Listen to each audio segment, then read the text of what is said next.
antihero. It's funny. I have this theory about a lot of interesting and original television shows that there are, 1 ep, 2 ep, and 3 ep shows, and that some of the best shows really require you to watch at least 3 episodes. I'm not somebody who says you need to watch 6. I think that's mean. There's a lot of TV. Not everybody likes everything, but there are shows that are strange, and they need to teach you to watch them. To the Harbor Grace excursion with the voice to have. Books really saved my life. So, true confession. I have a lot of imaginary conversations with Emily Nussbaum when I'm watching TV. Her vivid, incisive writing on television has shaped how I think and consume television. When I'm diving into a new show, I can't wait to read Emily's take. Her curiosity and engagement has deepened my pleasure and heightened my own expectations for the medium. She has made me rethink Sex and the City and introduced me to High Maintenance. And my God, this woman can write perfect sentences. I am far from alone in my admiration. Her writing on TV and culture for The New Yorker and elsewhere has won her a Pulitzer Prize and a National Magazine Award. And her recent book, I Like to Watch, Arguing My Way Through the TV Revolution, is absolutely terrific. A collection of past essays and greatest hits, alongside some wonderful, challenging new observations about being a critic in the age of MeToo. So please help me once again welcome Emily Nussbaum to the Toronto Public Library. Some water. There you go, thanks. So just a bit of housekeeping, there will be a 15-minute Q&A in the end, and Emily will be signing books, so there'll be someone roaming around with a microphone. So when it comes time for the Q&A, I'll let you know. So before we dive into the book, I want to ask you the thing that I feel like you get asked at every dinner party, which is, what are you watching right now, and what are you obsessed with? Can we talk about the season finale of Succession? Yes. Okay. Okay. So I guess since this book has come out, obviously there's been things that you. Oh my God! I swear to God, I turned it off. How do I turned, when that silent mode on. It would be so badass Sorry if about you that. actually took that call. Yeah, that would be great. That was embarrassing. So you were asking, what am I obsessed with right now? What are you currently obsessed with right now? I literally wrote down some shows Okay, because great. people often ask this and then I forget stuff.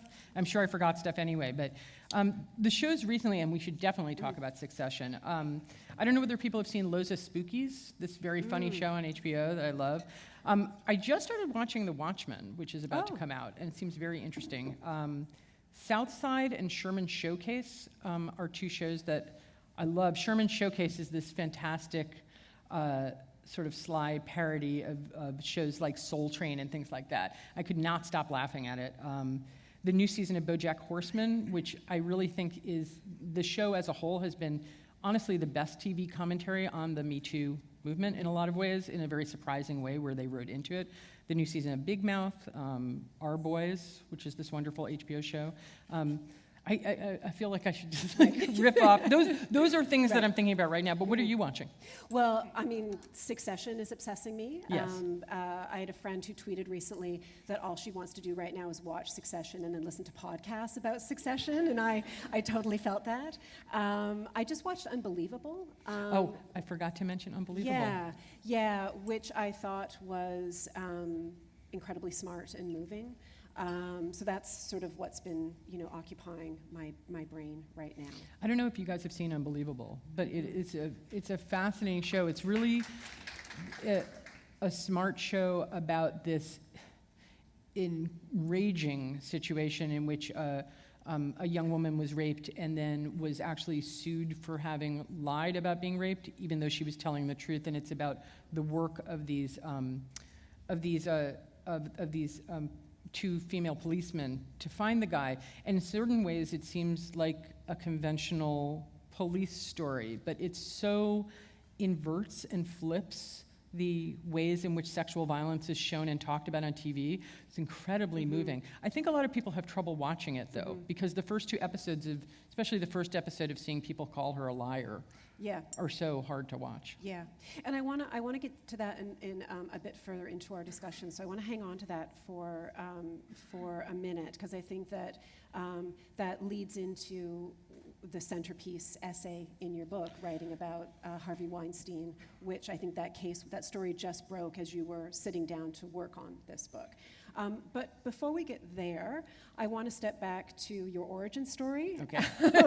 and which in many ways is you falling in love with Buffy the Vampire Right. Slayer, and its impact on how that show really shaped you as a television critic and really shaped how you thought about television. So can you talk a bit about... It is. I love referring to it as an origin story because it makes. I think it makes me and other television critics who have these stories sound accurately like supervillains. Yeah. Who are like get by a radioactive television show. I was going to say your hero story. I think of it as a kind of like cheerful supervillainy. But I was a graduate student in literature in 1997, and I watched this one episode of Buffy, which I personally think is a great episode, but is usually not a very acclaimed episode. It's the first season episode, The Pack, for Buffy fans. And it honestly had a perverse, transformative, catalytic, like it sort of terraformed my whole brain. Like, it was just a strange thing where I became a fan of the show in a very powerful way. I don't think of myself normally as a fan, I'm a critic, but this transformation into a super fan is what made me interested in TV. And this was around the same time that The Sopranos had come out, and I loved The Sopranos, and I was also a tremendous fan of The Sopranos, but I was frustrated by the different ways that people talked about these shows, one of which was treated as this great work of art specifically because it transcended TV and was not like TV. It was more like a book, was more like a movie. And the other one, which got good reviews, but was treated as something that was more of a guilty pleasure, that was specifically like a teenage girl show. So I walked all over New York having arguments about this with people until I figured out how to make it into my job. So that's part of what I talk about at the beginning of the book, and it sort of sets the stage. But honestly, since then, TV has changed so much, so radically, technologically, aesthetically, that at this point I'm just sort of swimming against the waves trying to figure out, my perspective. Yeah. But that moment of Buffy and The Sopranos, there was a sort of this wonderful confluence of a moment of expansion of channels, of HBO. It's not TV, it's HBO. I mean, this idea of prestige television. And it was also, which I think is very much tied to your early Buffy experience, to the rise of internet commentary about television. Absolutely. I don't know if folks remember Television Without Pity, which really was, was really the starting place for so many wonderful people who have gone on to write, to create new, websites, to be great cultural critics. And so there was also this moment when suddenly audiences could begin to talk back to TV and TV creators.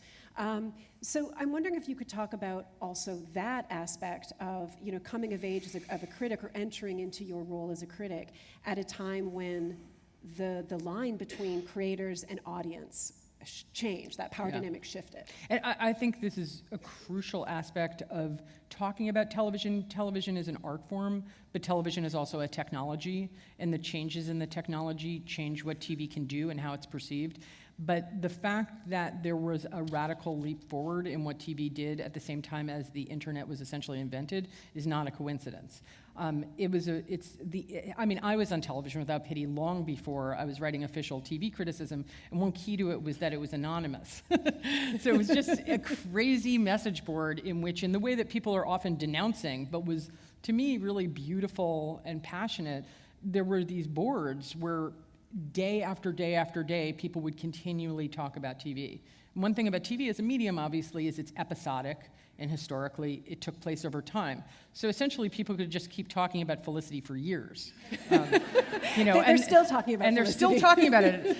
Television Without Pity, unfortunately, sort of turned into a zombie and then went under, as happened with message boards. But the thing is, I feel like the unique thing about TV, and part of what I'm doing in this book is actually doing two things. One of them is trying to celebrate television as television and detaching it from the status anxiety of the past, and what began as this constant comparison to other art forms to say, it's so good, it's not really TV, and also to talk about the specific qualities of TV that are worth taking seriously and analyzing. And one of them is actually this loop with the audience, the fact that TV, especially the kind of TV that gets made season after season, kind of gets made in a loop with audience response. So anyway, the rise of the internet enabled certain things on TV that weren't possible before, like puzzle shows like Lost, that you had to have people mob solve. Or, frankly, slow, or, I'm sorry, what? I'm sorry. Okay. I was like, oh my God, somebody from Lost. Or shows that were dense and slow and complex that you actually needed audiences to be able to talk to one another about in a different way. I have this line in the book where I say I could probably write a whole essay about the value of the pause button. Because TV, when I was growing up, just poured into your living room. It just extruded, and then it dissolved, and it went away. But then once TV was a text that you could save and share and rewind and fast forward, people could treat it the way that they treat it online, which is with Talmudic intensity and hate and love and all kinds of things. So yeah, I think that I'm often asked as a TV critic for a fancy schmancy magazine, do I find something threatening or unpleasant about all of the people recapping and talking on Twitter? Not only am I one of them, but I actually feel like it's all part of the same conversation. I mean, there's different languages that you can talk about in TV, but I have learned some of the most powerful things about TV from my access to the global audience online, because it renders the conversation about TV into something that's not just you talking with your friends, but this really big roar, which is what's happening with Succession, actually. Right. It's interesting to see. Yeah, because I mean, I think that the first season was somewhat of it was a bit of a sleeper. And then the rapidity of the fandom that came out with the second season, and again, almost like the puzzle kind of approach to, when did Kendall make the choice to see this family? Well, it was interesting to see that happen. I don't know if you, spoilers. Sorry. But too late, tough. If you haven't watched it already, you don't deserve to have it not spoiled. It's interesting. When I reviewed the first season of the show, one of the main things I talked about in my review, because I love that show, but I also felt like the show is bearable in its subject matter, partially because it is a very game-like show. The people on the show are constantly talking, they're detached and talking about the meanness of their family. It's about this Murdoch-like family, for anyone who hasn't seen it. This kind of mean, dark comedy about this rich media-owning company.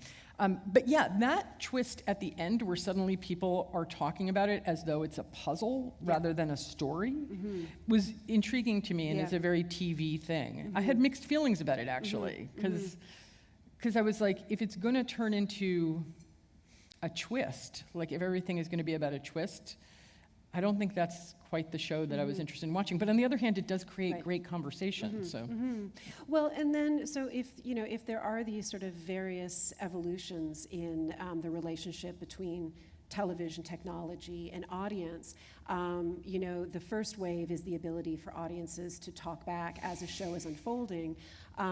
Then, and I think, correct me if I'm wrong, I think it was House of Cards and Orange is the New Black, which were the first ones to be released, a full season released all in one go, which then kind of made it difficult for then audiences to be engaging with something that is ongoing. And honestly, it was both a help and a hindrance to creators, because they no longer had access to how people were responding to things midway through the season, which was always a tricky thing for TV. I mean, one of the things I love about TV is that sometimes both good and bad things come out of just the pragmatic part of it, like the ratings go up or down, or they get pressures from the network.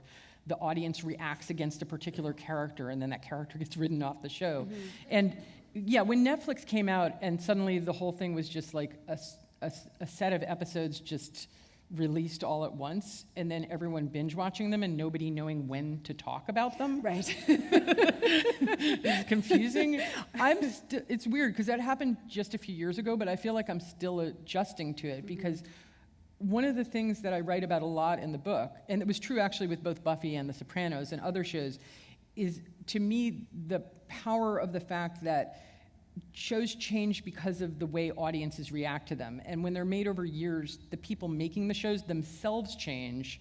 And so, for instance, I feel like the brilliance of The Sopranos is partially because the creator was so annoyed by the audience worshiping Tony Soprano and treating the show as though it was some sort of theme park of mafia realness, that halfway through the show, he started punching back at the audience and making it tougher to get turned on, titillated, and to enjoy the violence. I think that made the show, one of the things that made it most brilliant is that, and that is because it took place over time. What would have happened if The Sopranos came out, all at once? I think it would be a different show.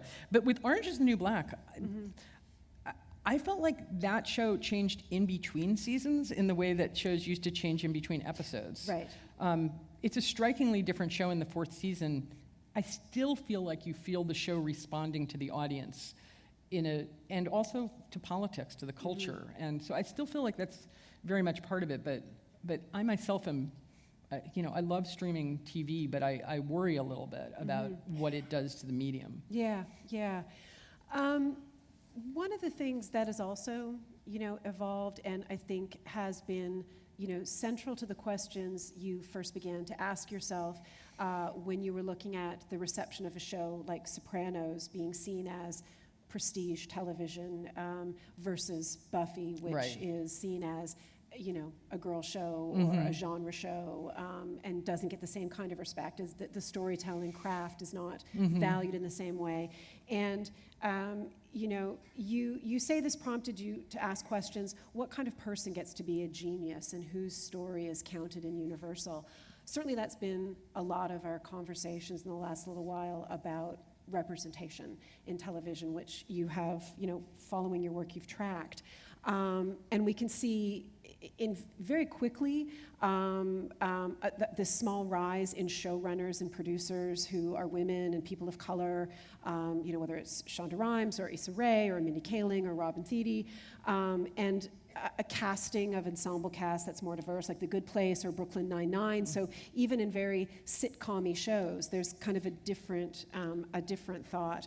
Do you think that this shift is a permanent one? Do you think this is a permanent shift in how people think about television and who gets to tell stories and who gets to be the genius? I'm of two minds. First of all, because I just sit in New York writing my reviews, I always feel a little doubtful of my judgments of what's actually going on in the industry. And I will say my perception from writing has been, especially the last 5 years, have just been a true explosion of representation.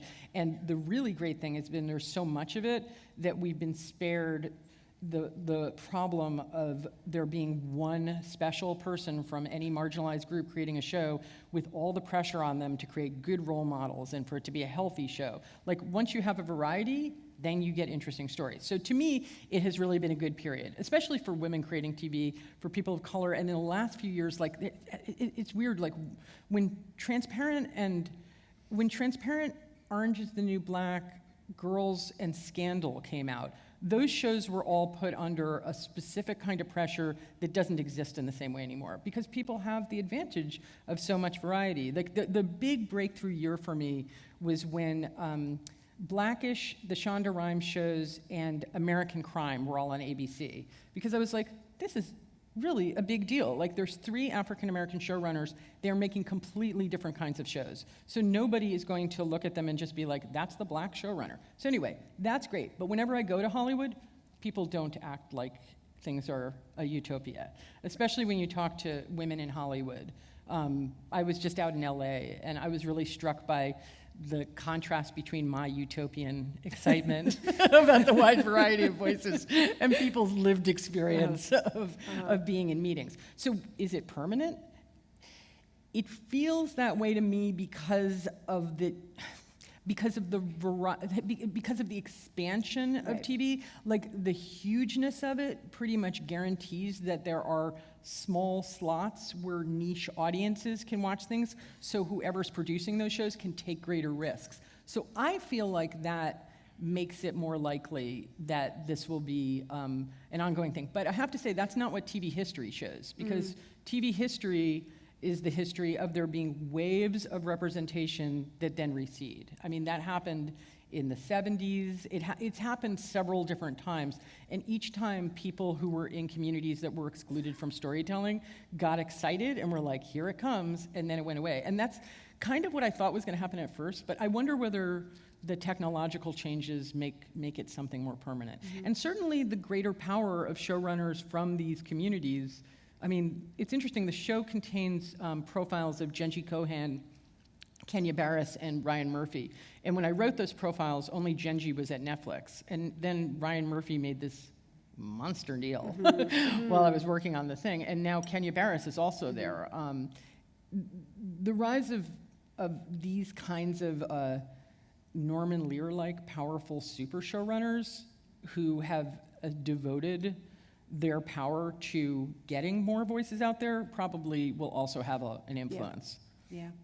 On the issue of representation, one of my favorite essays of yours, and I know one that is really significant and meaningful to you, is the one you wrote on Sex and the City, and it really, I think that is one of the your most popular, talked about. You've received the most attention for that piece, and it's interesting, I think, again, in this moment of representation, to think back on a show like that, which, again, was a show that I think was written off as fluff because it was a show created by a gay man about women.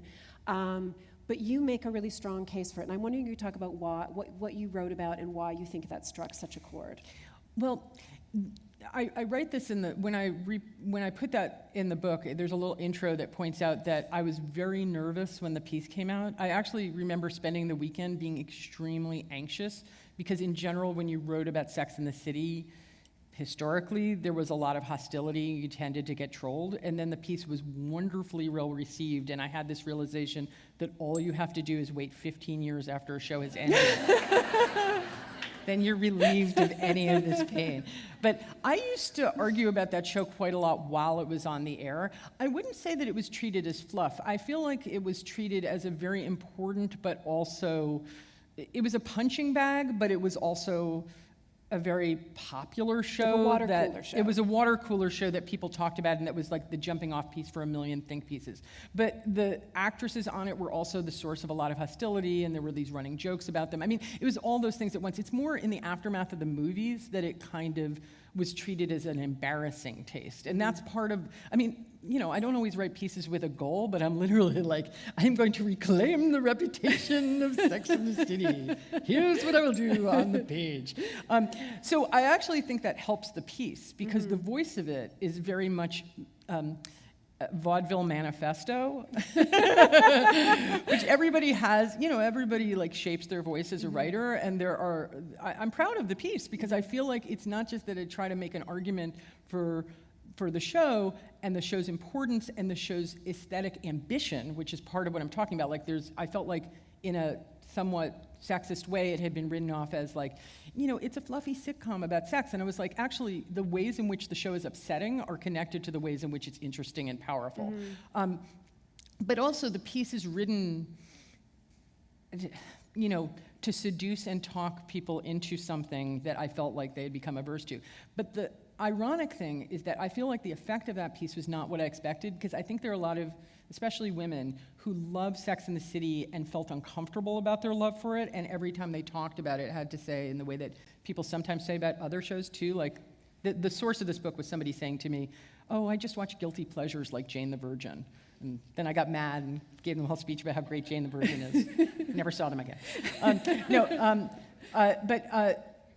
But actually, I got 1 million letters from women who loved Sex and the City and were like, thank you because you gave me ammunition. So actually, I think it ended up being, instead of something that went out into the world to talk people into something, went out in the world as kind of a support group for people who already loved it. I still think the show is really fascinating and worth talking about. But I know a lot of people find it very dated, and I like to talk to those people. So. Yeah, well, I think that, you know, it's interesting. Years ago, after the show had come out, I think Candace Bushnell had just written a book or something, and I interviewed her, and I asked her about the relationship between, you know, her original column, the conception of it, and how actually gritty and dark the New York she was writing about. I mean, this was New York of the kind of pre-boom 80s, when things were pretty gritty and there was a lot of tension between, what would be the kind of, Wall Street yuppies rising and the creative class beginning to be shuffled to the side because of gentrification. And I actually think that darkness did exist in the show. If you looked for it, it was there, the kind of tension in that. They were both there. It's really interesting the way that, I'm fascinated by the nature of TV being the nature of collaboration, and that's not true with every show. There are more shows that are made kind of as one-person or two-person things, but Sex and the City was created by Candace Bushnell writing a, as you say, very dark, borderline nihilistic kind of column that was a memoir column about her own sexual adventures transformed into an imaginary character, and then that character came and poured into the body of Sarah Jessica Parker, who brings her own charisma and sense of humor. And then Michael Patrick King wrote for her with a staff all of single women who used their own experiences. So you can't, where did that character come from? That character is a combination of the function of all sorts of things, and then many people found her both a role model and a warning, and people were very unnerved by the character of Carrie Bradshaw, and part of what I write about it is this arguable, but I think worth arguing, point that Carrie Bradshaw is essentially a sort of a female antihero, in that she's designed not to make female audiences go, oh, she's so great, me too, here's our plucky little heroine, but to actually feel very nervous because she expresses all of these hideous feminine terrors of being needy and sort of too much. And I feel both protective of her, and I remember when I first watched the show being very unnerved and put off by her. I think that's why she's a powerful character, but when you think about that collaboration, it's true. And I think that little strain of anxiety that comes from the original material can't be separated. Well, and I think because you also, that idea too of the female antihero, that laid the groundwork for, another show that actually I just saw, that I just got into recently, which I know you love, which was Enlightened, which starred Laura Dern, which again is a messy, screwed up female protagonist who is unlikable in many ways, is troubling, makes terrible choices.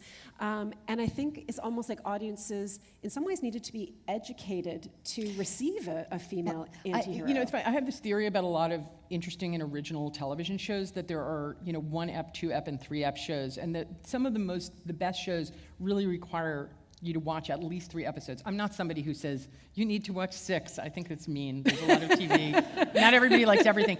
But there are shows that are strange, and they need to teach you to watch them. And Enlightened is definitely one of those. For anybody who hasn't watched it, Enlightened is this brilliant show that probably initially when you watch it feels like cringe comedy, and it very much is a kind of mirror to Curb Your Enthusiasm, and it's also probably, there's a lot of these complicated, anxious mockumentaries that all proceed from the British The Office, and this is one of them. But that character, who is an LA New Age-oriented do-gooder who drives everyone crazy and is herself a little crazy, but is kind of the nature of a whistleblower, which is essentially what that show's about, is about the crazy-making whistleblower who can push back against the world. It's a great show, and it completely holds up, and it makes me cry so hard, given that it's some sort of comedy. It's a brilliant and unusual show, and actually, I didn't write this piece for the book. I was going to, but then I got waylaid. But I had this whole theory of this modern female type of character that I once talked about on Twitter, and a bunch of people chimed in that Twitter brainstorm way. And I was like, what is this character of the sort of eager beaver female do-gooder who makes everybody a little bit nervous and is a little off-putting in that way? And we ended up calling her the hummingbird, because of this kind of high-strung, and I might someday write a piece about this, but tracing it back to Diane Chambers on Shears, and through a little bit Leslie Knope, a little bit there's a couple of characters. I think you could probably think of a few that are out there. I felt like this was an interesting modern type of TV characters, and Amy Jellicoe on Enlightened is probably the high point of that. And I think that sometimes audiences have a hard time dealing with someone like that, because of their desire for female characters to be good role models to women, Yeah. you know, which I find a boring idea.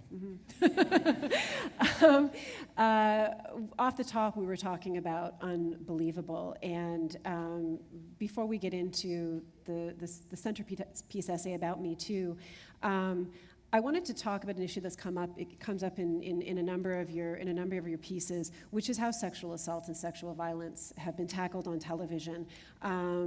You've written about Kimmy Schmidt. You've written about Law and Order SVU, about Jessica Jones, and all the ways in which we have female protagonists addressing sexual trauma or sexual assault. And I'm wondering if you can talk a bit about what you like that you've seen, what you think is interesting, and even if you want to bring in a bit of unbelievable into it. Well, I did find, I mean, I'm very interested in the portrayal of this stuff on TV, and I sometimes am in opposition with people who really feel like don't show this on TV. It re-traumatizes people. It can be, and it's undeniably true that there are bad portrayals of sexual violence on TV. Part of my general feeling is that if there are more women on TV and if there are more women's stories being told on TV, sexual violence is going to be part of the drama of women's lives. And when you tell stories, you talk about dramatic elements of their lives. This is going to be part of it. It can be done poorly and it can be done well.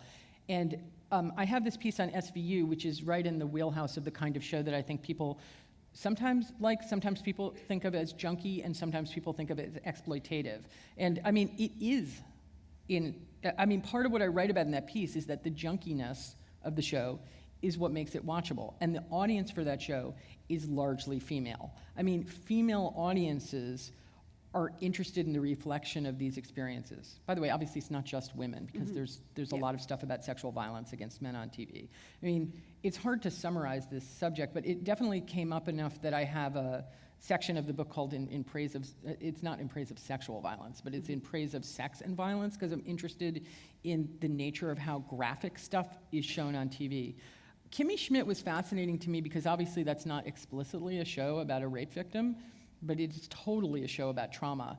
And it's coded as a funny, colorful sitcom.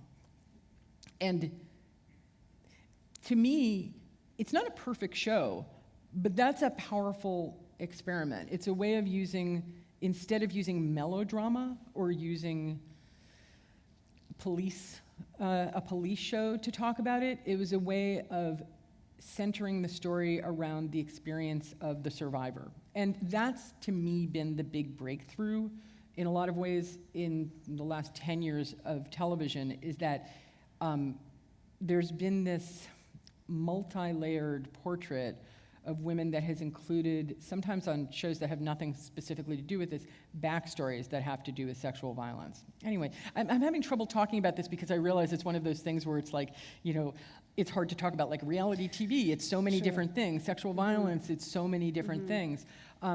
It's just one of those things where I feel like some of the most major breakthroughs on television have had to do with shows that had this at their center. I don't know if that will remain true, but Unbelievable to me was a change, because they really went out of their way not to film the actual scenes that have to do with the rapes in ways that played into, aside from moral questions, just cliched visual storytelling. They really tried to avoid that. But part of it was just an amazing performance by, who was the actress who played that role? What's her name? Yeah, Caitlin Dever. Caitlin Dever. And she was on something else. She was in Booksmart. She was in Booksmart, if anybody's seen Booksmart. What a great year for her. This is an incredible role. But the difficulty is you were forced to go so deeply into her experience of having to tell this terrible story over and over again and be disbelieved, and seeing the ways in which her behavior kind of contributed to, because she was had this difficult life and stuff. I know people who couldn't get to the second episode, but I was like, keep going. Because the truth is, it's not a depressing show in a lot of ways. No. It's a stirring show that takes seriously experiences that are often left to the side. So I think that's a valuable thing. And I think that show also landed at a moment when I think there was all kinds of questions about, who is a plausible victim, who is a credible victim. How do we tell stories about our pain? And before we open it up to the Q&A, I do want to get to this essay. Sorry. Speaking of trauma. Speaking of trauma, so there's a remarkable essay that comes sort of midway through the book entitled Confessions of the Human Shield, which addresses the MeToo movement in the weeks following the Harvey Weinstein revelations, and your own grappling with men who do terrible things, and how do we deal with this art that's created by men who have done terrible things. And you open it by talking about your own love of the work of Woody Allen. Yeah. And I wonder if we could just start there and talk about that. Yeah, I mean, well, I can talk about that. I do want to say this is a piece that I wrote because my book leave was in September to December 2017. So I thought I was going to write 3 or 4 other shorter essays, and instead I wrote this piece that is not meant to solve anybody's problem about separating the artist from the art, but is a much more personal piece than I usually write. And the reason I started with Woody Allen is that he was a massive influence on me as a child. I feel like it would be completely dishonest to act as though his sensibility, his sense of humor, who he was not a base coat for mine. It very much is. And I think that this is part of the difficulty in talking about these subjects, is that there are certain artists and certain art that shapes who you are, and you can't separate yourself from it, and it would be dishonest to act as though you can. And especially as an arts critic, what I was writing about in this piece was this question about like what do I do as these revelations come out? Because that fall especially, it just felt like a volcano opening. And I don't think I'm the only woman who went through this thing that a friend of mine called the audit, where where you were just thinking back on your whole history, and not even necessarily about, sometimes about traumatic events, but sometimes just about like, where did my values come from? Like, where do my ideas about power come from? Where do my ideas about like, what qualifies as rebellion, as... well, even you talk about your ideas, even about whose opinion of your work do you value? Right, yeah. I have this line in it that sometimes people brought up, where I was thinking about how there was a level at which I felt like I took for granted sometimes the praise of young women who I expected to, and somehow I had overvalued the praise of certain older men because they seemed more difficult to impress, and I was like, what does that mean? I mean, a lot of it is not actually about, but through the piece I trace my responses to Woody Allen, Bill Cosby, Roman Polanski, whose Rosemary's Baby is one of my absolute favorite movies, Louis C.K. I talk about a lot of different people, but one of the things I try to do in the piece is both talk about my own experiences and also take this work and kind of experiment out loud with what it means to write the kind of criticism that doesn't ignore the work and its connection to the people who created it, doesn't separate them, but actually wrestles with it and takes it seriously. But I also have to say, I try to make the case in it that you cannot just push away the work or act as though it's nothing but, a confession. Mm-hmm. Like, artwork... I don't have a solution for this, but for instance, I talk about Bill Cosby, who I was not actually a big fan of. So I didn't have that problem where you love the artist so much that you have trouble giving up their work. And who's undeniably like a serial rapist who not only that, but used his job to gain access to his victims. So it poses a very particular kind of ethical question. But one of the things I say is, you cannot delete the Cosby Show from TV history, because TV history does not make sense without the Cosby Show. The Cosby Show is what expanded the patriarchal franchise of Father Knows Best to other populations. It's the precursor to Atlanta and Blackish. It's the mirror to the original Roseanne. And so I just talk about the fact that somehow you have to talk about the show, and I think it's meaningful, not for everybody, but for a TV critic to actually watch the show and think about what the show was doing and why the show was so powerful, and what Bill Cosby, as a prominent male feminist, which is what he was on that show, was doing in the culture. It's easy to just dismiss it and want to push it away and erase it, but I don't think that's valuable. So part of what the piece does is experiment with and try to make the case for actually wrestling with this material that seems very radioactive right now.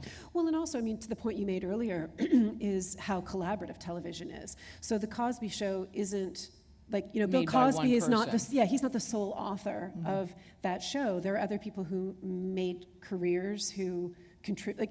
Again, I think there's this idea that you can it's actually not possible to separate the artist from the art, because the art is not the sole property of the artist. Also, the essay is kind of a mourning piece for me, because I really am struggling. I was certainly, when I was writing it, I feel a little detached from it now, because I wrote it. It was published in a book, and now people read it, and they can have their own opinions.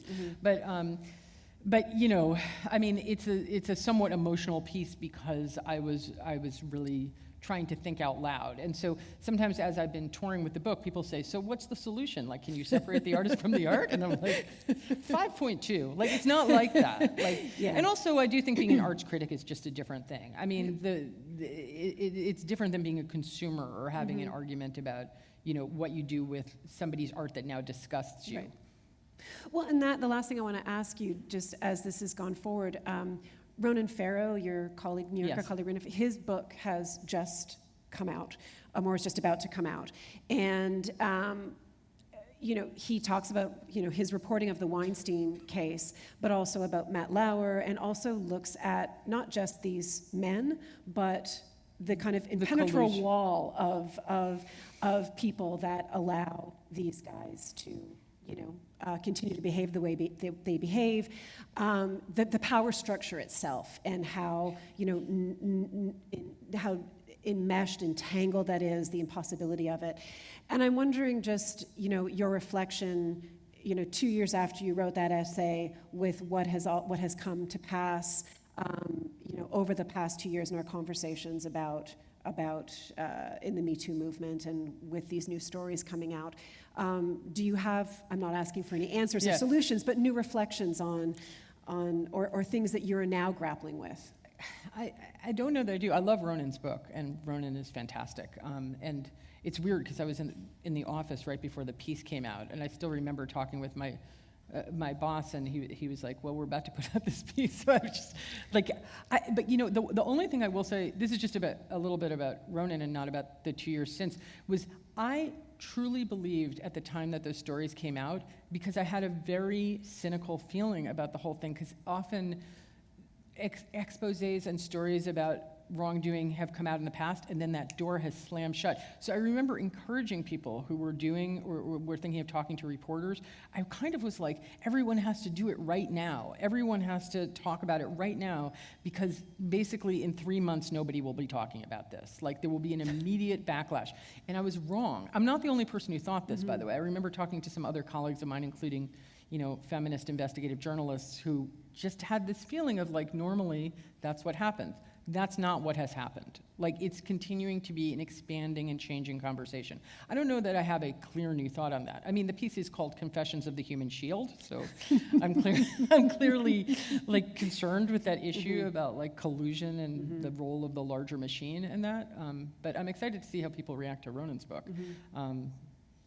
We'll see. I mean, I don't know that there's a specific thought. The only thing that I have to say is that piece felt very raw when I wrote it, and I was nervous about it coming out, and it was helpful to do the audiobook because I got to read it out loud. And there's a weird quality, if you ever have a chance to do anything like that, like where it's like, oh, this is very helpful. I'm like uploading it into my brain. And then that made it into more of a finished project. And then I actually felt like good about the parts of it that were personal.